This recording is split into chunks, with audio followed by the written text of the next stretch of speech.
Assalamualaikum Sobat Football United. Balik lagi, ada beberapa informasi terkait dengan Manchester United, utamanya di lini tengah ya. Untuk lini tengah, dari beberapa sumber terkait dengan 3 pemain yang akan gue bawakan kabarnya di konten kali ini. Semoga semuanya sehat-sehat selalu, sehat-sehat sekeluarga. Sobat Football United, terima kasih banyak dukungannya. Jangan lupa likes video-video dari Football United.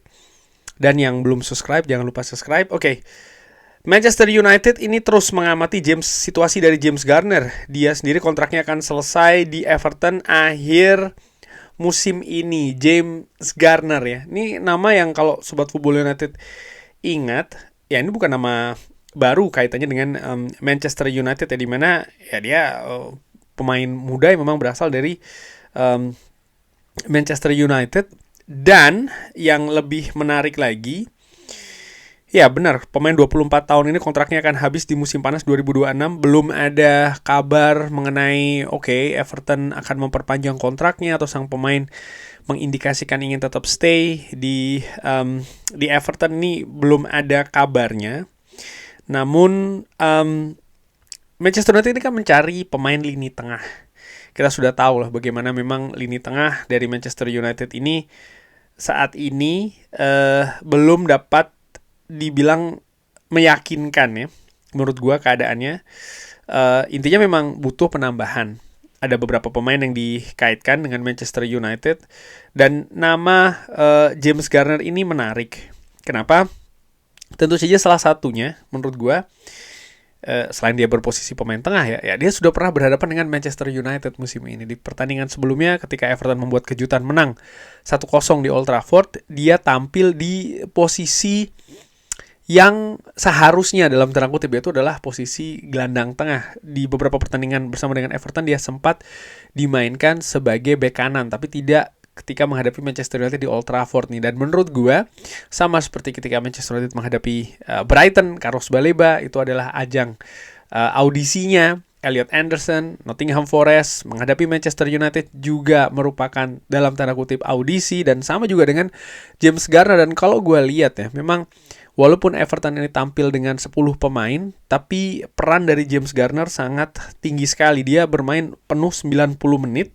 Ada 1 assist yang diberikan oleh James Garner ya, kepada satu-satunya gol yang diciptakan oleh Everton di pertandingan tersebut. Dari sisi passing, gue sambil melihat SofaScore ini, gue bandingkan dengan Casemiro, akurasi passingnya jeblok ya. James Garner ini hanya di angka 65%. Tapi bagaimana dari atribut-atribut defensif? Area duels misalnya, dia ini 100%. Dari 2 percobaan aerial duels dimenangkan semuanya. Total duels itu ada 6. 3 berhasil dimenangkan. Lalu ada 3 interception. Ada 1 clearance yang dibuat oleh James Garner. Salah satu faktor terkuat menurut gue dari James Garner adalah bagaimana dia sudah sangat mengerti kompetisi Liga Inggris ya. Jadi tidak perlu lagi beradaptasi terkait dengan kompetisi secara umum, tapi secara konsep permainan yang ingin dikembangkan oleh Ruben Amorim ya tentu saja ada adaptasi yang harus dilakukan. Gue sendiri menilai karena Everton praktis bermain dengan 10 pemain ya, jadi ketika menghadapi Manchester United memang situasinya lebih bertahan, terutama di babak kedua. Dan dari situ bisa terlihat menurut gue memang atribut bertahan dari James Garner ini cukup baik. Tapi kalau gue lihat ya memang terbantu juga ya dari banyaknya jumlah pemain Everton di daerah pertahanannya sendiri, terutama di kotak penalti. Namun demikian ya gue melihat James Garner ini tetap ada potensi untuk bisa didatangkan ke Old Trafford di musim panas tahun depan, walaupun kalau gue nilai dari nama-nama yang sudah beredar saat ini ya gue tidak menempatkan dia ini sebagai pilihan utama. Tapi bagaimana mau Sobat Football United? Seperti biasa silahkan drop di kolom komentar. Kabar kedua, Manchester United ini di salah satu news aggregator kayaknya ini ya di internet mengatakan bahwa sedang bernegosiasi dengan dengan Wolverhampton Wanderers untuk mendatangkan Joe Gomez di angka sekitar 44 juta pounds. Ada optimisme di antara kedua belah pihak kalau transfer ini akan terjadi di awal tahun atau di pergantian tahun. Nah, menurut gue Dari beberapa sumber yang gue baca juga ya terkait dengan Joe Gomez, oke, Manchester United butuh kejelasan, artinya penambahan kualitas di lini tengah.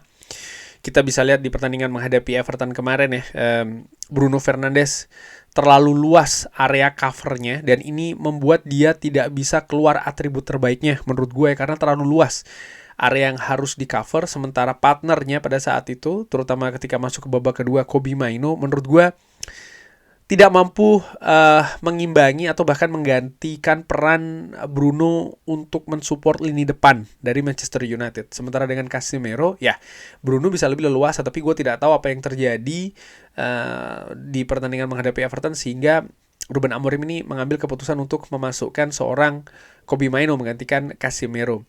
Nah, Joe Gomez sendiri gue lihat memang lebih tebal atribut sebagai gelandang bertahan. Gue sudah pernah bahas di video kali ini, bukan di video kali ini, ulangi di beberapa video sebelumnya ya, terkait dengan Joe Gomez. Merupakan pemain yang menurut gue memiliki potensi besar. Dia datang di usia muda dari Flamengo ke kompetisi Liga Inggris, ke Wolverhampton Wanderers. Kalau gue salah tolong dikoreksi. Dia sudah memiliki pengalaman di Liga Premier Inggris, dan kita tahu saat ini Wolves ini sedang tersiok-siok di zona degradasi. Apakah keputusan ataupun yang usaha untuk mendatangkan Joe Gomez ini bisa terjadi? Menurut gua akan sangat tergantung dengan keadaan di Wolverhampton Wanderers itu sendiri. Kalau misalnya ketika pergantian tahun baru masuk ke bursa transfer musim dingin, posisi dari Wolverhampton ini tambah buruk, artinya peluang bagi klub untuk tetap stay di Premier League ini semakin kecil, bukan tidak mungkin Joe Gomez akan mulai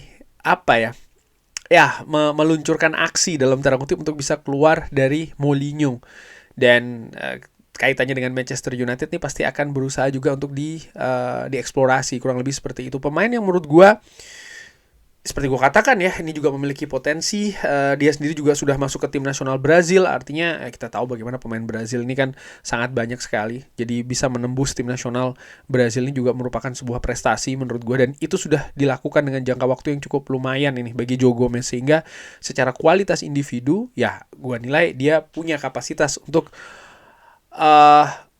masuk ke daftar pemain yang diburu oleh Manchester United, terutama di lini tengah ya. Bagaimana menurut Sobat Football United Joe Gomez? Kalau gue sih, ya itu tadi ya, gue melihat situasi dengan Wolves sendiri. Samping ya perhitungan keuangan Manchester United, apakah memang memungkinkan bagi mereka untuk bisa bergerak di bursa transfer musim dingin, di mana kabar-kabar sebelumnya ini lebih sering mengaitkan ya Manchester United ini akan bersabar dulu untuk bisa mengeluarkan dana yang lebih besar di bursa transfer musim panas.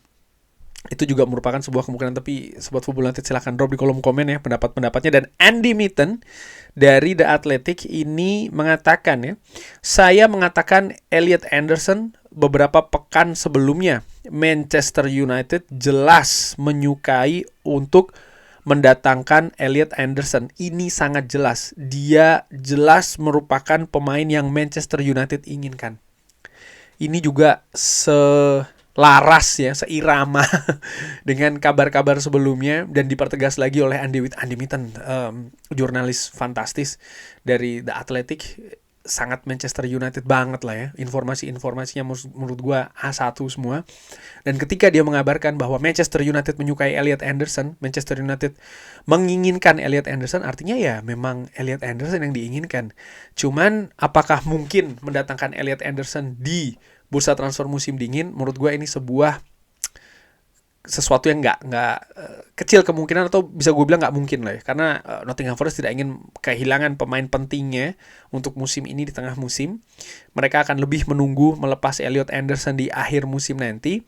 Dan Manchester United menurut gue, kalau dari apa yang dilakukan saat ini, misalnya sampai dengan kabar ini terkuak begitu ya, bahwa mereka menginginkan Elliot Anderson, bisa jadi mereka juga sudah melakukan aksi-aksi dalam tanda kutip ya di belakang layar untuk mendekati Elliot Anderson, sama seperti yang mereka lakukan untuk Bryan Mbeumo misalnya musim lalu, sehingga akan lebih mempermudah untuk mereka bergerak di bursa transfer dalam hal untuk mencapai kesepakatan dengan Nottingham Forest.